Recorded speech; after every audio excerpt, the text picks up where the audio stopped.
Alright, fellas, welcome back. This is Let's Play Fallout 3, Episode 4. We are officially through 3 episodes now. It's pretty neat. I just wanted to say, real quick before we get started, I'm going to keep this one a little shorter than the rest, because half an hour rendering those videos is becoming a bit of a pain. I say that only rendered 3. But it is a little annoying. Actually, hang on. Let's get this guy with a grenade, hopefully. Let's see if we can do this. Oh, right. You know, I'm playing Oblivion Remastered, and this is the button to pick up the, or to access the inventory. And, yeah, that's gonna be annoying. So, welcome back. In this episode, we're going to try and head toward Rivet City. And I found the easiest way in this game, honestly. You could fuss through all of the metros to get to Rivet City, but the easiest way, honestly, is just to follow along the banks of the Potomac River here and just head on down south until you reach the big aircraft carrier, which is now being used as a floating city. It's pretty neat. If you don't know what Rivet City is, this game's been out for 17 years now. What are you doing? But, yeah, no worries. Let's stop in here real quick.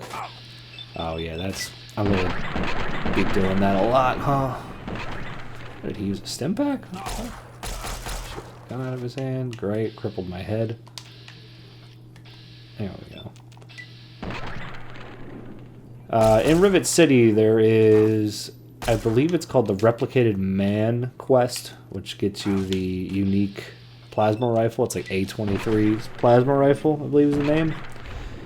That's going to be our primary weapon for most of the game, but we just got to get it first. And of course, we're doing, in this playthrough, energy weapons is our focus. We're not restricted to energy weapons, but we can't purchase any ammunition or weapons with the caps that we have. We can buy health supplies, we can buy anything else, armor, whatever, but we can't buy ammo or weapons. So it's a little bit of a restriction. I think it's a Radix there. Might as well take that. It's a little bit of a restriction that isn't going to be too annoying. I believe I have the perk now where I can just pop these. Let's do that. Very hard, of course. That's going to annoy me, so let's do that. Is there a bed here? I always thought there was... Yeah, there we go. Sleep for an hour. Actually, you know what? It is kind of nice. Yeah, sleep till 6. It's kind of like the pre-dawn hours. It's kind of nice. And what else I want to talk about today? So, recently, I met up with a couple of buddies I haven't seen in... it's been a while. One of them was probably watching this video right now, so yo, what's up? And, we were just talking and reminiscing a bit because, much like myself, their childhoods also revolved around, Call of Duty and YouTube and all that different jazz. And it's just, it's interesting to think back on and, I guess pine for those times. Because, most people will say, previous generations that have come before, and I've made this point, I believe, in the first episode, the previous generations that have come before always have it better, right? Like, the baby boomers thought they had it better than the Gen Xers. The Gen Xers thought they had it better than millennials. Millennials think they have it better than Gen Zers. Gen Z thinks they have it better than Gen Alpha, right? It's a natural progression of time to where you're going to... long for the things that you've experienced, the media you've consumed during your formative years, more so than your mid to late 20s. Like, I'm 30 now, so the things that I tend to look back on and think about and miss are usually things that I experienced in my formative years, right? Like, Call of Duty's no exception. I got into the series and with COD 4 when I was 13 or 14, something like that. And that's like smack dab. You don't get much more formative than that. I'm actually just going to cut across the river here. Hopefully if I don't get radiation poisoning. We'll see. This is the Jefferson Monument. This plays big in the main story. I know we've been following the main quest pretty stringently, but once I get A23's plasma rifle, we're gonna do some deviate. We're gonna do some side quests. There's some cool ones you can pick up in Rivet City. I want to do the Nuka-Cola challenge at some point. That's going to take a little bit longer because you have to get the 30 Nuka-Cola Quantums. But I always try to stay low here as well. Like, don't go all the way up this hill because there's a super mutant camp, and one of the guys has a minigun, and he is not shy about using it. But you can't go too close to the Jefferson Monument either because that guy's going to come after me now. But we're gonna lose him. That's the camp I was talking about. There's a minigun guy up there, and he can be annoying. So, where was I at? I guess we're gonna take care of this guy. That's annoying.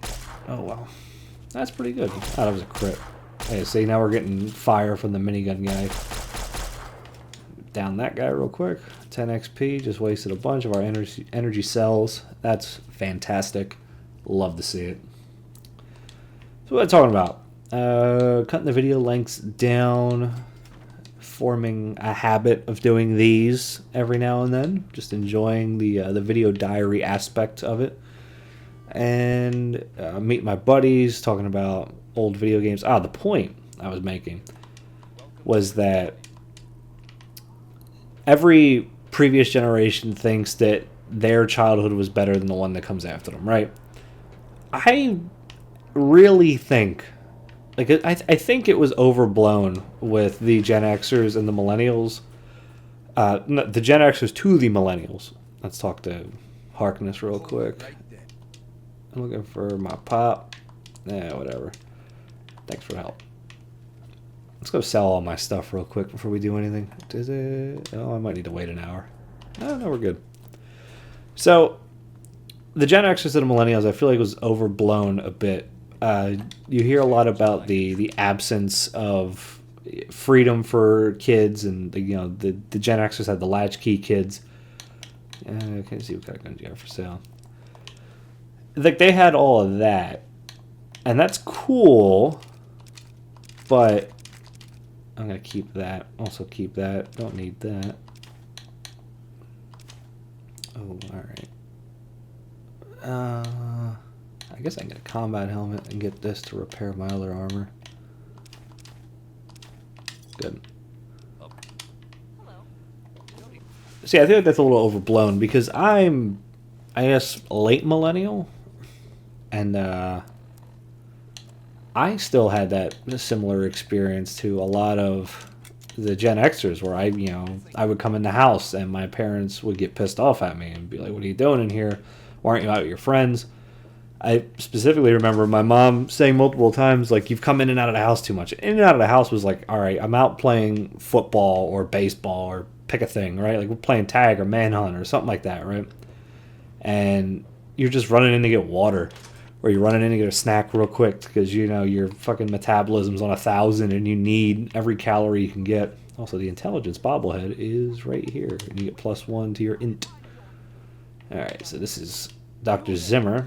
He's going to give me the quest. What are we talking about? Missing property. Sounds like slavery, but sure. Get compensated? Sure, I'll do that. A replicated man. This is one of the more interesting quests. It actually foreshadows Fallout 4 with the whole synth thing. Anyway, back to what I was saying. I feel like that was overblown. I think a lot of it depended on what household you came from, if you had helicopter parents or not. Where is the clinic? Is this the clinic? There we go. So you got to talk to a couple of doctors real quick and ask them about it. What about an android? Cool. Bye, doc.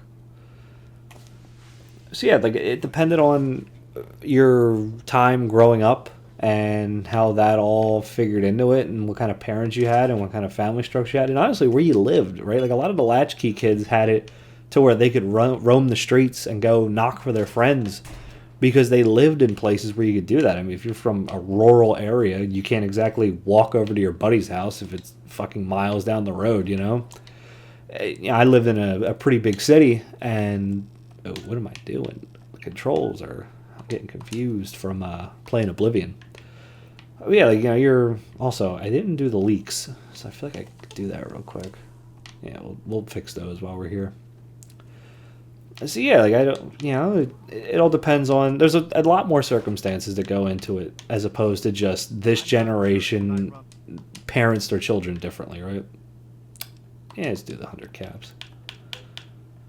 What's 100 caps when I'm not buying ammo? So I got to experience some of that.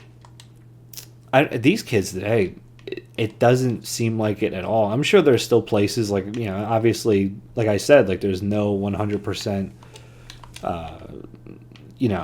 this generation's intentionally only does this as opposed to this other generation. But man, even like the types of media the kids are consuming, the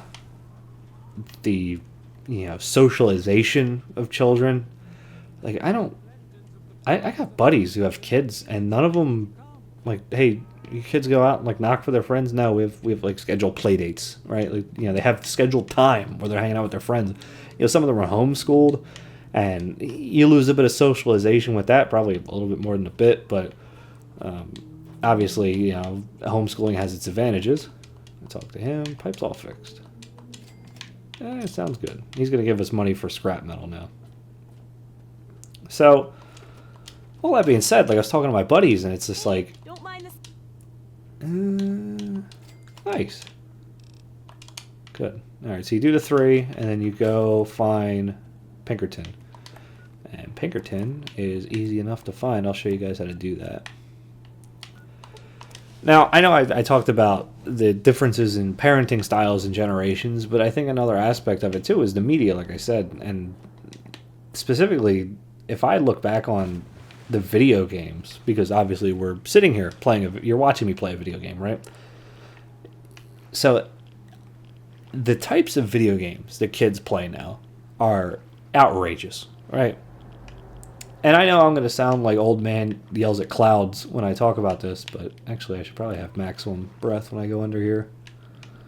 I know I'm going to sound like that, but dude, like, have you seen the differences in Call of Duty? I'm not even talking about the quality of the game. I'm talking about the monetization that goes into it. Ooh, that's close. Get some air. You're advertised to immediately. You spend, and now it's like $70, right? Like, you can argue about the price of video games not keeping with inflation throughout the years, and we should have been paying $70 all along, whatever. I'm gonna get killed here. Let's not do that. Let's do a little drugs. I mean, you can talk about, like, the price of games not keeping up with inflation for the longest time and all that, but man, you're spending $70 on a video game, right? And as soon as you drop that money, they're fucking showing up with their hands out. They want more. 70 wasn't enough. We'll get this landmine real quick. Pistol. 44 Magnum stuff. That's cool. You can also hit this switch here that unlocks the main door. This place is booby trapped as well. There's a tripwire here, I know. Do that. But I was seeing with the new Black Ops 7, it's coming under fire for a multitude of things. And, obviously, I feel like the monetization isn't getting touched on enough. I don't like it.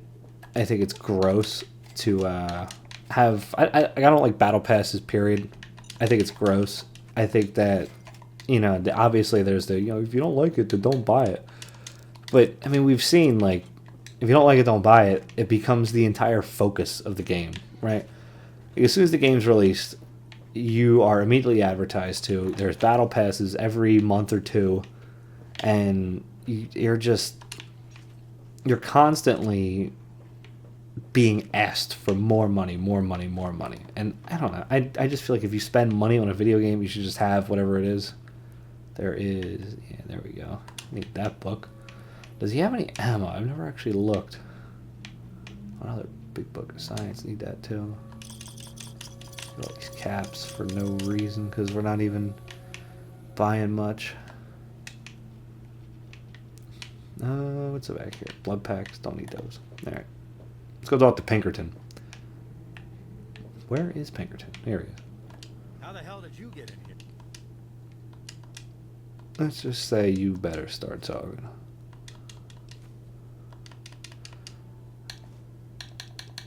There we go. So, at the end of this quest, which is what we're heading toward now, you can choose to tell Harkness and you get the gun, or you can tell Dr. Zimmer and you get a percentage increase to your... And she's good. Yeah. She's a member of the Railroad, I believe. I don't know if that's... Fine. Let's cut to I work the for a chase. movement or goals directly. Yeah. So... This woman is essentially, she works for an anti-synth slavery group. It's pretty much retcon to be the Railroad, right? They left it vague enough to where you can be like, yeah, that's the Railroad. So we're gonna cheat here a little bit because you can get both rewards for this quest. If you tell Harkness, get the gun, and then tell Dr. Zimmer, you get the perk bonus. Harkness gets screwed in the end, but you're not who you think you are. There we go. You gotta just... What are you gonna do about him? Actually, I was hoping you'd let me kill him. Thanks. Alright, 40 microfusion cells and a plasma rifle. Let's jack this up to 60. Repair to 60. Where is lockpick? Lockpick's at 50. I'm comfortable with it there. Sneak could go to 30. Medicine can go to 40. Or we'll put up science a bit.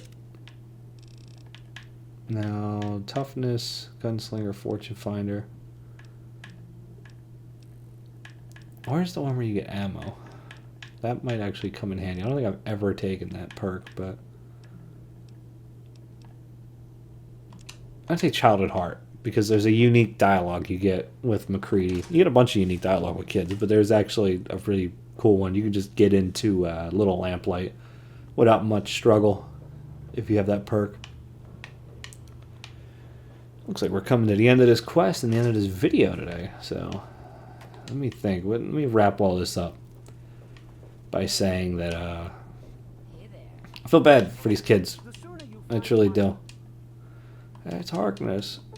And there you go. You get the increased reaction speed, giving you a higher chance to hit in vets.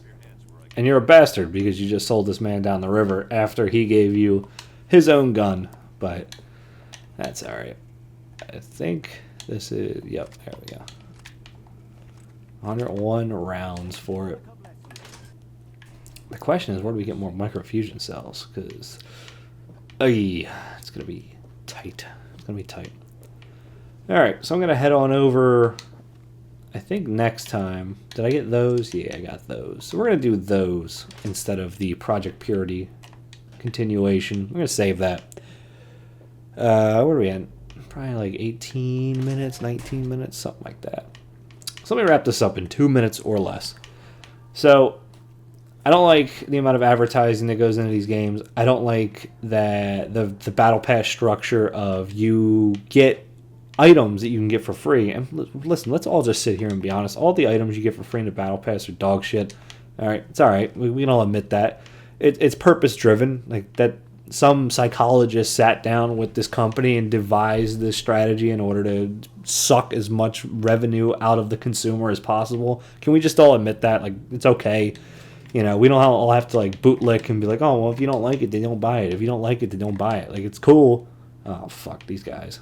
Yeah, let's go this way. So, I don't like it. I think it's gross. I wish that the battle pass options in these games were you have access to all the items, and if you spend money, you can skip. I'd prefer that better. I still wouldn't like it, but I'd feel a little bit better about it. I could live with that. As it stands now, the fact that you have a $70 game that is a yearly release, it's normally not finished. I don't think I can go any further this way. Fucking face these guys one way or the other. It's practically unfinished. It's full of AI slop now because of the Microsoft merger. Is just, Microsoft's got a stake in the AI market, so it's all slop now. You could see it. They're riding on the coattails of it. I mean, we're on Black Ops 7. Like, Black Ops 7, can you fucking do something original for Christ's sake? Like, is this necessary? Do you have to? You absolutely have to wring every cent of revenue out of every single piece of media that these companies get their hands on. It's outrageous. Ugh. Yeah.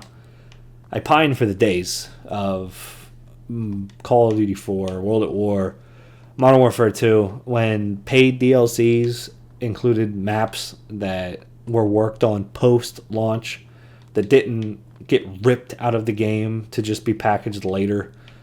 I pine for those days. I pine for those days a lot. I miss them. And yeah, so that is it, I suppose, fellas. I guess we'll call it here. We'll go do those next. So hope you guys enjoyed me bitching this episode. Also hope you enjoyed that guy's aftermarket muffler on his fucking piece of shit Corolla, but whatever. Hope you guys have a good one. Thanks for watching, and we're going to try to be a little more positive in the next video. I'm going to try a little bit, but y'all be safe. Take care.